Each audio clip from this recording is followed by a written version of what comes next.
शुरू हुई थी सुशांत सिंह राजपूत की मौत का सच जानने के लिए, लेकिन रिया चक्रवर्ती, शौविक चक्रवर्ती समेत तमाम लोगों की गिरफ्तारी हो रही है ड्रग्स के सिलसिले में।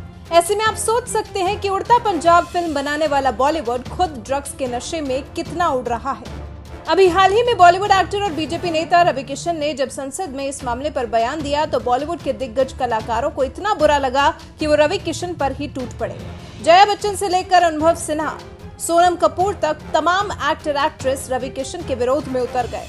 लेकिन ड्रग्स के खिलाफ रवि किशन की मुहिम में उनकी भोजपुरी इंडस्ट्री साथ दिखाई दे रही है।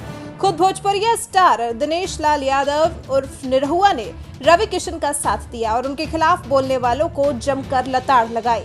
आजमगढ़ से अखिलेश यादव के खिलाफ चुनाव लड़ चुके बीजेपी नेता और एक्टर निरहुआ ने ट्वीट कर कहा, गोरखपुर के माननीय सांसद बड़े भैया रवि किशन जी ने कुछ गलत नहीं बोला। कुछ लोगों को इतनी मिर्ची क्यों लग रही है?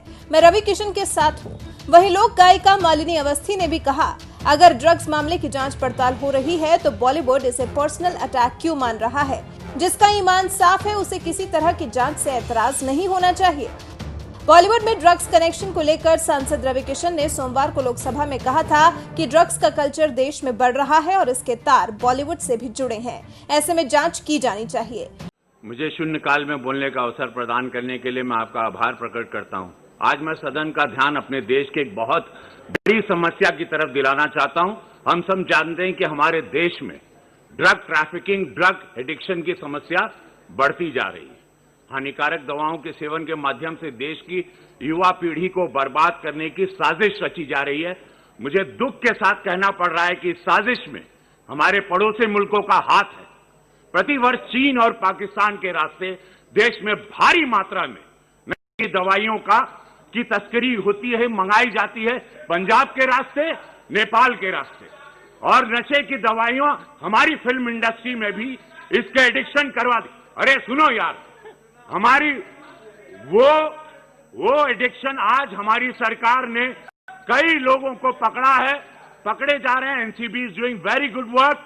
बट महोदय, दुख की बात है कि इस प्रकार की गतिविधियां हमारी इंडस्ट्री के द्वारा भी, जहां पे स्टारों को देखा जाता है, उनको रोल मॉडल माना जाता है, तो मैं आपके माध्यम से केंद्र सरकार से आग्रह करता हूं, अपनी सरकार से, जो हिसाब से आज हम लोग एकदम इनको चारों तरफ पकड़ रहे हैं, तो ये सख्त कार्रवाई की जाए, दोषियों को जल्द पकड़ा जाए, उन्हें उचित सजा दी जाए तथा पड़ोसी देशों की जो साजिश है युवा पीढ़ी को बर्बाद करने की, उस पर रोक लगाई जाए। महोदय, धन्यवाद। रवि किशन के इसी बयान पर भड़की समाजवादी पार्टी से सांसद जया बच्चन ने राज्यसभा में कहा था कि जिस थाली में खाते हैं उसी में छेद करते हैं। जया बच्चन ने रवि किशन पर निशाना साधा तो उन्होंने बुधवार को एक और ट्वीट कर कहा कि रोक दो नशे के दरिया में बहते हुए पानी को, अभी भी वक्त है, बचा लो देश की जवानी को।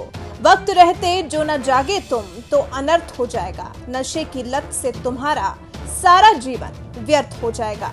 रवि किशन ने बॉलीवुड के ड्रग्स कल्चर के बारे में जिक्र क्या छेड़ा जैसे बॉलीवुड में हंगामा मच गया। इस बुरी लत पर भी बॉलीवुड दो खेमों में बंट गया, जबकि कम से कम ड्रग्स जैसी बुरी लत के खिलाफ बॉलीवुड को एकजुटता दिखानी चाहिए थी।